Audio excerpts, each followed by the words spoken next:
Hello abakunzi abagenzi ba My Success TV. Uno musi twatumiye umuririmbyi w'umurundi asanzwe aririmba gospel akaba aza kutwiganira kuri byinshi bitandukanye. Kazi turabaye kazi Jiji 7. Yego murakoze ndabashimiye. Murakomeye. Yego. Jiji 7 sanzwe utwiko uri umuririmbyi aririmba indirimbo za gospel mu Burundi. Nimba tutihenze uri umurundi. Yego. Kwijana. Nashaka kubabaza mbere y'ibindi byose James Amatsiko kubera iki indirimbo zanyu zose zamaziri muri bw'icongereza kandi tuzi kuri umurundi. Kuva nkiri muto narifise indoto, narifise message numva nshaka gushikiriza apana abarundi gusa isi yose. Hama ururimi nabona gworoshe ko abantu benshi ku isi bo kumva message yanje ni icongereza ko nabona ni gwo rukoreshwa cyane.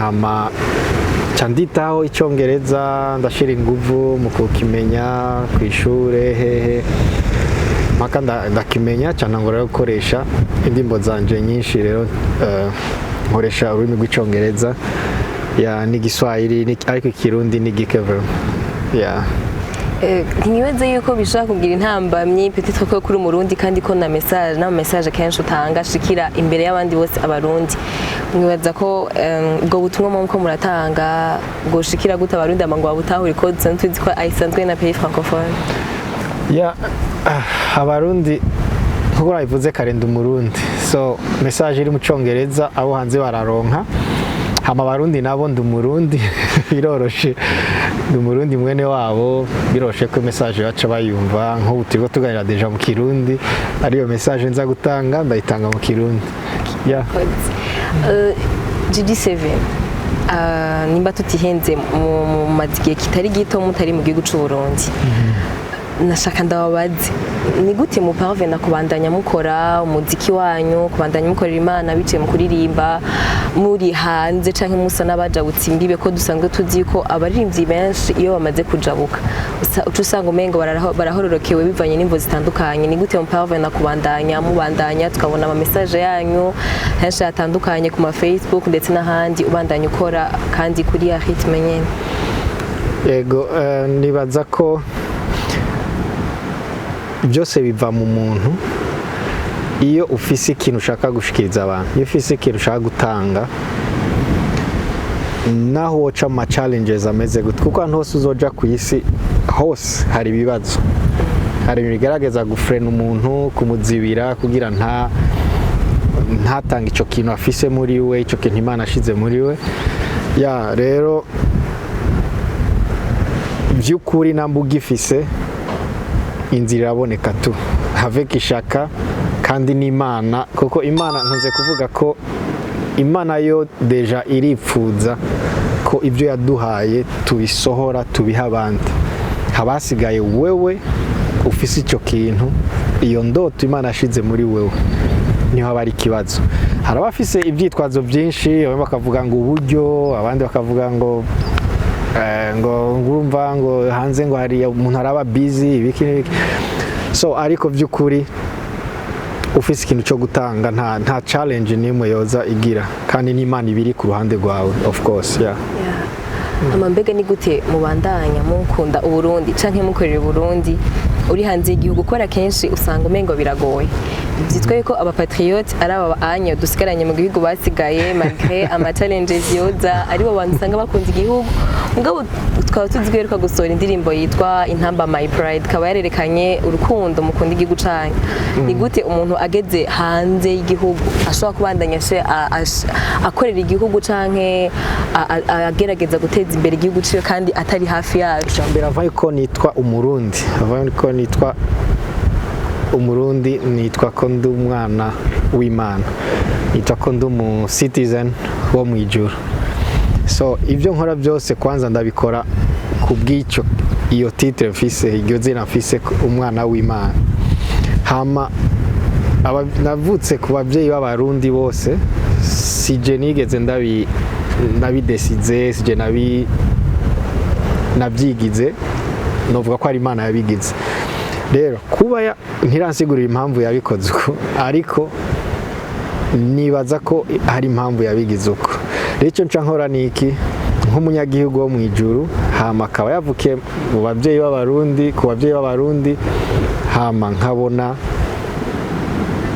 igihugu navukiyemo hari ibintu byinshi, ibibazo bitandukanye. Rero nk'umunyagihugu wo mu ijuru afise umuco w'Imana muri we, cangerageza kumurika, cangerageza kuzana umuco ahantu hose mbona hari umwiza muri ico gihugu canje, ndetse naho ndi aho handi mba ndi muri Swede hanze. Nico nkora nyamukuru. Ari ibyo nkora byose harimo urwo rukundo rw'igihugu, hakabamo n'ico ndi mu Mana, hama gerageza kurepresenta Imana muri make aho ndi hose. Nkatanga uyo muco Imana ashize muri jewe.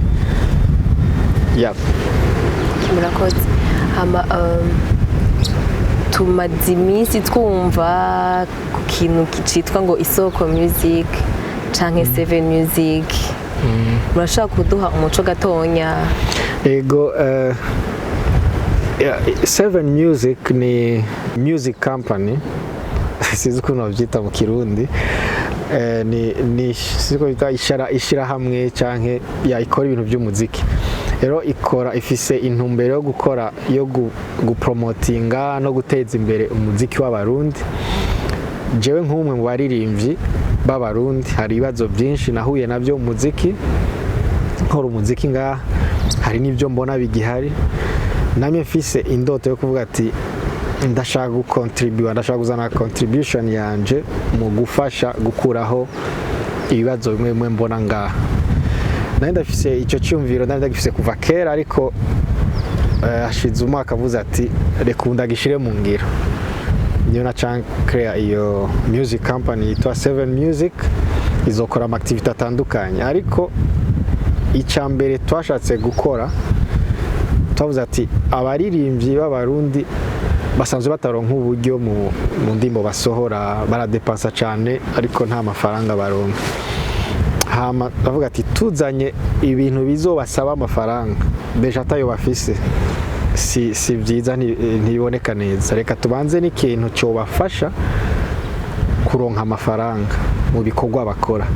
Niyo tocha tulansa platform yitwa Isoko Music. Isoko Music ni site ihari igurisha umuziki w'abarundi. Ni kuvuga artiste wo murundi wese aja kuri Isoko Music, isokomusic.com, agakrea account hajya, hama uploadinga indirimbo ziyo, hama uko bazigura byose arabikurikirana muri iyo account yiyo, hama amafaranga byose abayibona hajya muri konte yiyo, hama fin du mois tukayamurungikira. Icyo rero mu nyuma tuzana n'ibindi amaproje ni menshi cyane dushaka gukora yo gufasha abartiste. Murakoze cyane. Hama turumva yuko usanzwe uri umuririmbyi, mugabo imbere yuko umuririmbyi yavuze yuko uri umwana w'Imana. Indirimbo zanyu cyane cyane ahanini n'ubuhe butumwa novuga ngo zoba zirimwo ku bantu bifuza kuja kurondera indirimbo zanyu, nihe message yama iherekeza amajambo muri ko muravuga? Okay, imbere uko nishuri cyo kibazo nashaka kubwira abari ko baratwumviriza, baradukurikirana, uko Jiji yatanguye kuririmba n'icyatumye atangura kuririmba. Je navuke mu muryango kijije, papa n'umupasteur, hama kuva ndi muto narabona ibintu byipasa muri societe, nkaraba ubukene, nkabona abantu benshi babayeho nabi, injustice, ibintu byinshi nyere bitameze neza. Cankura numva nshaka gufasha abantu, nkumva nshaka kuvugira abantu barenganijwe, nkumva nshaka gufasha abantu bagowe, nkashaka kubona hari igihugu kimeze neza, abantu bari hamwe bakundana.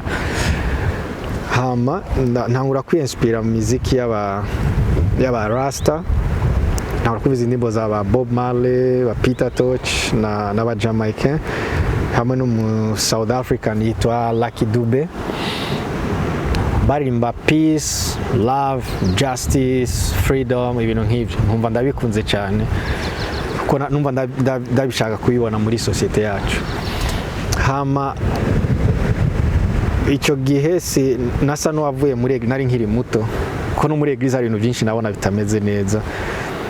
Hama mu 2005 niho umuntu umwe yambwira profesi which ava naririmba indirimbo izo bita music profane hama umugabo umaraza arambwira profesi ati Jiji Imana iriko irakurondera irashaka gukoresha ndiko ndabona uzunguruka isi uvuga ubutumwa biciye mu ndirimbo ukoresheje indirimbo hama iyo vacances uyu mwaka ndaja mu Bugande undi mukobwa w'Umugande kazambwira bya bintu nyene ati Imana iriko irakurondera irashaka gukoresha tuko mbona uzunguruka isi tavuga ati bigenda gute abantu babiri bambwira ibintu bimwe kandi bataziranye vacances ziheze ntashe ndi muhira umunsi umwe après midi ndi muri chambre nduvutse niho novuga ko Saint Esprit yangendeye nari jenyene ntabura kumva ijwi rimbwira ati ndagukunda ndashaka kugukoresha naraguproteje igihe kinini cyane